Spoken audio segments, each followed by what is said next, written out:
한국 화물선 나무호가 드론을 맞았습니다. 그것도 처음으로 바다에 나선 첫 번째 상업 운항에서요. 2026년 초에 처음 바다에 나선 이 배는 단 한 번의 정상적인 항해도 마치지 못하고 불타버렸거든요. 나무호는 2025년 9월 중국 광저우에서 진수된 완전히 새 배예요.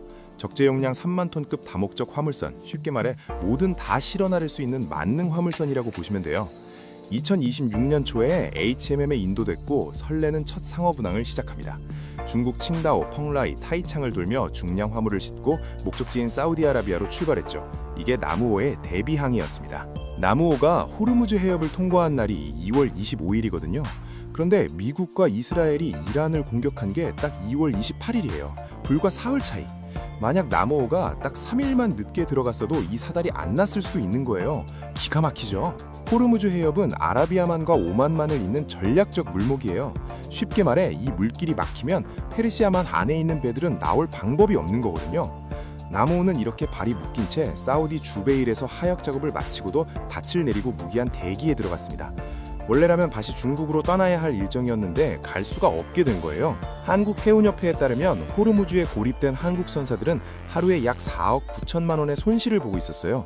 전쟁보험료에 유류비에 선원급여까지 배가 묶여있는 동안에도 돈은 계속 나가는 구조거든요.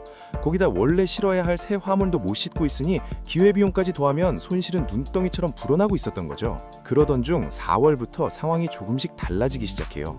미국과 이란 사이에 종전 협상이 시작되면서 해협이 다시 열릴 수도 있다는 기대감이 생긴 거예요.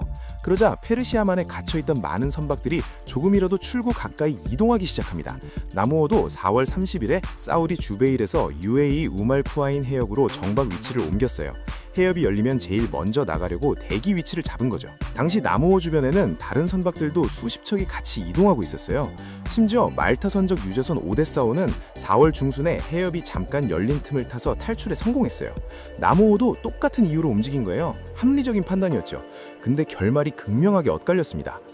5월 4일 오후 3시 30분 현지 시간 기준이에요.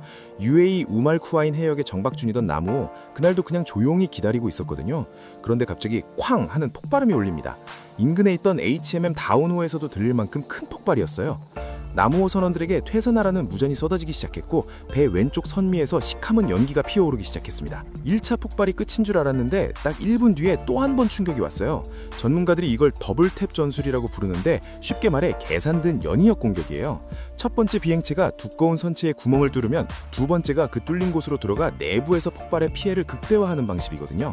러시아 우크라이나 전쟁에서 드론으로 대형 유조선이나 건물을 공격할 때 자주 쓰이는 수법이에요. 피해가 어느 정도였냐면요. 좌측 선미 외판에 폭 5m, 선체 내부로 깊이 7m짜리 구멍이 뚫렸어요. 기관실 바닥이 천공됐고 화재가 4시간 동안 이어졌어요. 선체 안쪽 프레임은 안으로 휘어버렸고 외판은 반대로 바깥으로 터져 나왔습니다. 다행히 사망자는 없었지만 선원 한 명이 목표 미세 골절 부상을 입었어요. 그리고 배는 자력으로 움직일 수 없는 상태가 됐습니다. 그럼 뭐가 날라온 건지가 제일 궁금하잖아요. 정부 조사단이 천장 CCTV를 확보했는데 비행체 2기가 찍히긴 했어요. 그런데 기종도 크기도 어디서 날라왔는지도 특정이 안 됐어요. 다만 전문가들은 드러낼 가능성에 무게를 두고 있어요. 이유가 있는데 피해 지점이 해수면보다 1.5에서 1.5m 높은 곳이에요. 김이나 어류라면 물속에서 들어와야 하는데 그 위치가 맞지 않거든요. 현장에 비행체 엔진 잔해도 수거됐고 추가 분석 중이에요. 직경 50cm 크기의 반구형 관통 흔적도 나왔는데 이건 선체 외부 특정 지점에서 폭발이 시작됐다는 증거로 보입니다. 자, 그럼 누가 쏘았냐? 이게 제일 중요한 문제죠. 트럼프 대통령은 사고 몇 시간 뒤에 바로 이란이 한국 화물선을 포함해 무관한 국가 선박에 발포했다고 단정했어요. 그런데 이란은 달랐어요. 이란 공영 프레스TV는 해상 규정을 비반한 한국 선박을 표적으로 삼았다고 보도했고 주한 이란 대사관은 이란군이 연루된 어떠한 주장도 단호하게 부인한다고 했어요. 같은 이란인데 목소리가 갈렸죠. 반면 한국 정부는 조사 결과가 나오기 전까지 대통령 주재 NSC도 안 열고 신중하게 버텼어요. 한국 정부가 왜 이렇게 신중했는지 사실 이해가 가거든요. 이게 이란의 공격으로 확정되는 순간 한이란 관계가 완전히 뒤집어지는 거거든요. 이란은 한국에 있어서 외교적으로나 경제적으로나 완전히 끊어낼 수 없는 나라예요. 섣불리 이란이다고 발표했다가 나중에 틀리면 외교 참사가 되는 거고요. 그래서 조사 결과가 나온 뒤에도 외교부 발표는 공격 주체에 대해서는 예단하지 않겠다였어요. 이란을 정면으로 지목하지 않은 거죠. 그런데 흥미로운 일이 있었어요. 한국 정부가 공격 주체를 특정하지 않았다고 발표하면서 동시에 주한 이란 대사를 불러서 조사 결과를 설명했거든요. 아직 공식적으로 이란이 아니라고 했는데 이란 대사를 제일 먼저 불렀다는 건 뭘로 의미할까요? 외교 서식도들은 관련국에 해당하기 때문이라는 공식 설명을 들으면서도 사실상 이란을 가장 유력한 용의자로 보고 있다는 시그널이라고 해석하고 있어요. 타이밍도 심상치 않아요. 피격이 일어난 5월 4일, 그날이 미국이 프로젝트 프리덤이라는 작전을 시작한 날이에요. 호르무즈 해협에 갇힌 선박들을 빼내기 위한 미군 주도의 작전이죠. 그리고 이란은 그날 미국의 작전에 반발해 UAE를 향해 순항미사일과 드론으로 공격했어요. 나무호 피격이 바로 그 혼란의 한복판에 일어난 거예요.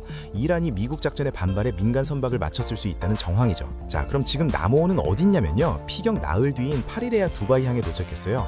예인선을 구하는 데 시간이 너무 오래 걸렸고 위험 지역을 통과하느라 이동도 느렸던 거예요. HMM 관계자는 사진만 봐도 단기간에 수리하기는 어렵다고 했어요. 현지에서 부품 조달이 가능한지도 확인해야 하고 현지 수리 조선소와 일정 협의도 해야 해요. 수리 기간이나 비용이 얼마나 될지 아직 아무도 모르는 상황이에요. 그러면 보험이 있으니까 괜찮은 거 아니냐고요? 그게 또 복잡해요. 나무호는 전쟁보험 특약을 통해 전손 시 최대 1천억 원까지 보험금을 받을 수 있어요. 전손이란 배를 완전히 잃었을 때를 말하는 거고요. 그런데 수리 비용, 고립으로 인한 일일 손실, 기회 비용, 이 모든 게 다 보험에서 나오는 건 아니에요. HMM 관계자도 보험 보상을 받더라도 호르무즈 고립 비용을 다 충당할 수는 없을 것이다고 했어요. 그리고 결정적으로 화재 원인이 무엇이냐에 따라 보상작 자체가 달라질 수 있거든요. 공격 주체가 확정되지 않은 지금은 얼마를 받을 수 있는지도 미지수인 거예요. 여기에 또 하나의 변수가 있어요. 바로 미국의 앞바디예요. 트럼프 대통령은 나무호 사건 직후부터 한국에 미국의 해양자유의삼 MCF에 동참하라고 압박해왔어요. 쉽게 말해 미국이 이란을 견제하기 위해 꾸리는 다국적 해상작전에 한국 해군도 참여하라는 거거든요. 한국 정부는 면밀하게 검토 중이다라고만 했는데 이 참여 여부가 향후 한미 관계, 한이란 관계 사이에서 어떤 선택을 하느냐의 문제가 될 수 있어요. 사실 나무호 사건을 단순히 배 한 척이 드론 맞았다로 보면 안 되거든요. 이건 호르무즈 해협에서 민간 성산이 얼마나 취약한지를 전 세계에 다시 한번 보여준 사건이에요. 그리고 한국 입장에서는 이 사건 하나가 한미 동맹, 한이란 관계, 해운산업 피해, 보험 법리, 군사 참여 여부까지 전부 연결되는 복잡한 외교 방정식이 된 거예요.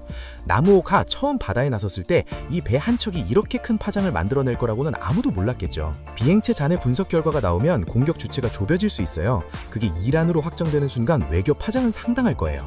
나무호 수리 기간도, 보험 협상도, 미국 해양자유의삼 참여 여부도 모두 그 결과에 연동돼 있어요. 앞으로 어떻게 될지 지켜봐야겠습니다. 여러분은 어떻게 생각하시나요? 오늘 영상 여기까지고요. 다음 영상에서 만나요. 감사합니다.